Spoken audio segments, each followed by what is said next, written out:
বিদ্রোহী কবি কাজী নজরুল ইসলাম পশ্চিমবঙ্গের চুয়াডাঙ্গা জেলার কার্পাসডাঙ্গা গ্রামে বেড়াতে গিয়েছিলেন। সেখানকার একটি আটচালা ঘরে 2 মাস ধরে থাকাকালীন তিনি লিচু চোর নামক বিখ্যাত কবিতাটি রচনা করেন। লিচু চোর একটি অত্যন্ত জনপ্রিয় ও রসবোধে ভরপুর কবিতা। কাজী নজরুল ইসলামের প্রতি শ্রদ্ধা জানিয়ে লিচু চোর কবিতাটিকে নাট্যরূপ প্রদান করা হয়েছে। নাট্যরূপ প্রদান করেছে সাম্প্রতিক কবি বলা চলে এখন আমাদের ইচ্ছাপুরের অমিত মারিক দা, আমি দাদা বলি। শুরু করা হচ্ছে নাটক লিচু চোর। নাট্যরূপ অমিত মারিক, উপস্থাপনা রামকৃষ্ণ,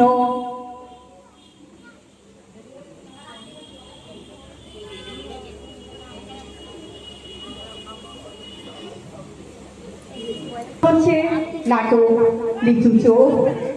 নাট্যরূপ অমিত মারিক, উপস্থাপনা রামকৃষ্ণ বিবেকানন্দ মন্দিরে নিবেদিতা শিক্ষা প্রতিষ্ঠানের ছাত্রবৃন্দ।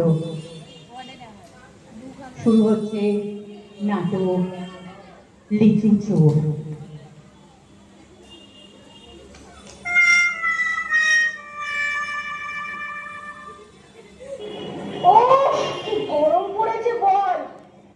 তা যা বলেছিস, কিন্তু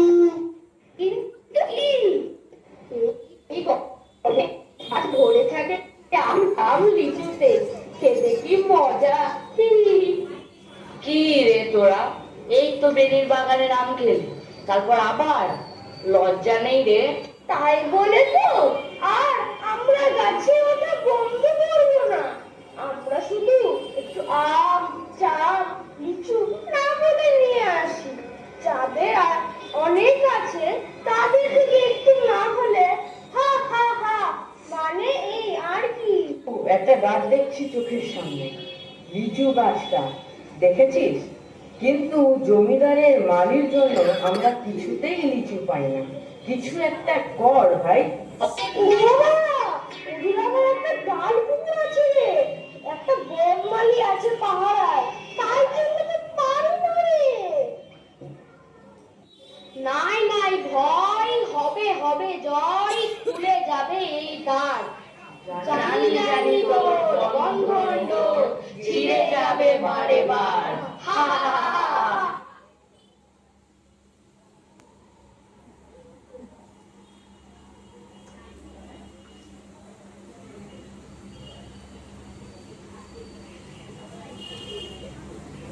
এই যে নায়ক,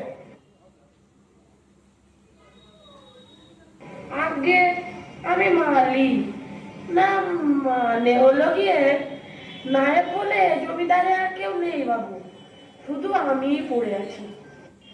তাই নাকি?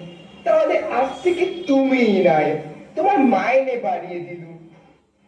না, মানে হলো গিয়ে দরকার নেই বাবু, আর 6 মাস মাইনে পাই না, সেটা তো আগে দেন। নায়ক বলে তো দেখে দিলেন, কিন্তু মালির কাজটা করবে কে? আমার আমার মালি ভালো। খুবই কঠিন, জমিদারি চালানো দাঁড় হয়ে উঠেছে হে। কেউ কি খাজনা দিচ্ছে না, নাকি তুই তুলতে পারছিস না? বাবু, আপনি কি ভাবের ঘুরে আছেন? না না, মানে হলো গিয়ে শুধু একটা বাগান আর ওই তাল পুকুর ছাড়া আমাদের আর কি কিছু আস্ত রেখেছেন? সবই তো বেঁচে দিয়েছেন, খাজনা আসবে কোথা থেকে? ভাববার বিষয়, কি করা যায় বলো তো নাই? না, মানে হলো গিয়ে আবার নায়েব, আগে আমি মালি। আচ্ছা, আমাদের ডাল কুকুরটা আছে না, বাগানে ছেড়ে রাখা হয় ওকে। আচ্ছা, ওই তাল গাছগুলো গেল কোথায় নয়? মাত্র একটা তাল গাছ পড়ে আছে কেন? তাল গাছ সবই তো বেচে দেওয়া হয়েছে। তাল গাছগুলো বেচেই তো উকিলের টাকা উঠলো বাবু। একটাই বেঁচে আছে শুধু। ডাল কুকুর আর পাহারা দিতে চায় না বাবু। এত এত মাংস খায় আর ঘুমায়, আর বলে ঘুম হয় না। ওটাকে বিদায় দিন বাবু। রোজ রোজ আমি পারবো নি, রোজ রোজ সারাদিন ধরে গাছের তলায় বসে থাকতে আমি পারবো নি। ঘেউ ঘেউ ওই ইজ্জত আছে আমার, নেড়িগুলো দেখে আমায় হাসে। ওই তো খাবার দাও, মাংসের ছাট।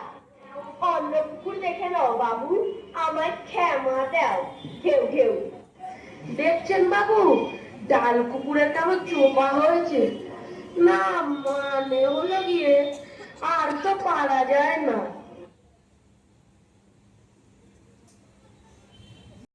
সবাই এসে গেছিস তো?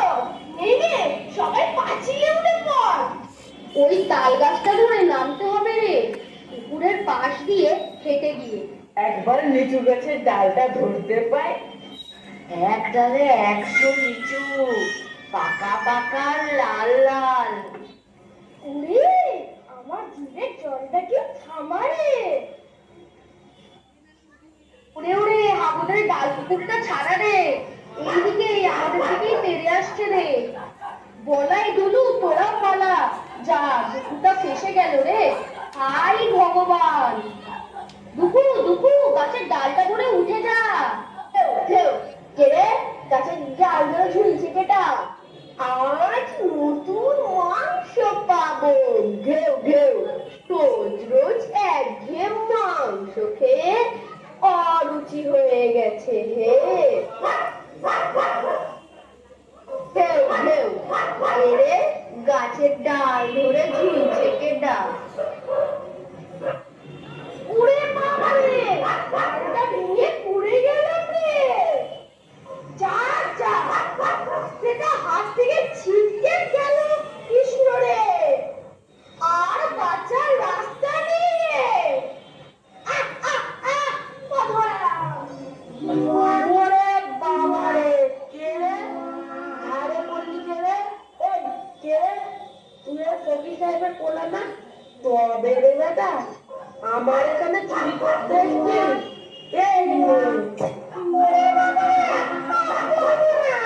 আমায় কি চার মেরে গাছে ঝুলিয়ে দিয়েছে। ওরে তোরা কোথায় রে? আমার বাড়ি।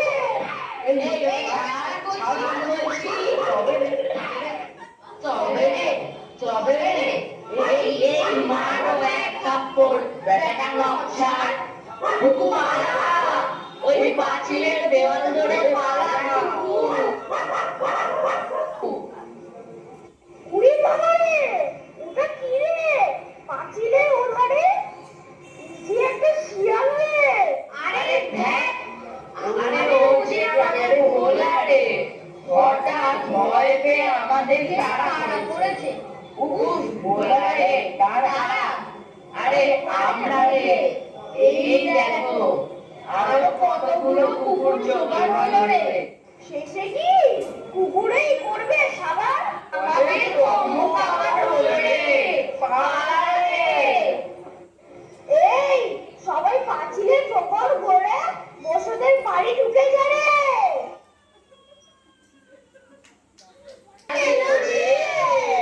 এই কার বলি ভাই, চুরি করতে আর যাব না রে ভাই, কুকুরের পেটে গিয়েছিলাম বলে।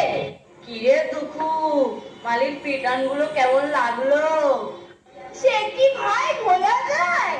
ওই লিচু আমাদের চাই, মালিক মার বদলা নিতে হবে। সামনের সপ্তাহে আবার মিশন জমিদার বাড়ির লিচু।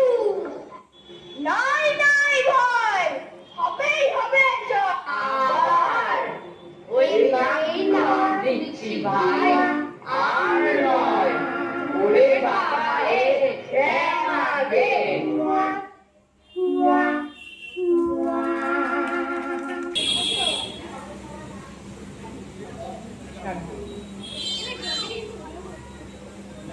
লিচুচোর নাটকে অংশগ্রহণ করল জয়দীপ দাস, নমস্কার, দিব্যেন্দু মণ্ডল, বাবুসোনা মালক, মনোজিৎ অধিকারী, শম্ভু গোস্বামী, অর্ণব ভট্টাচার্য, শুভময় পাল। ওদের জন্য আরেকবার জোরে হাততালিও।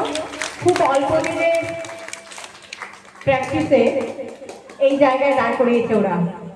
ওদের জন্য আমি মনে করি অনেক।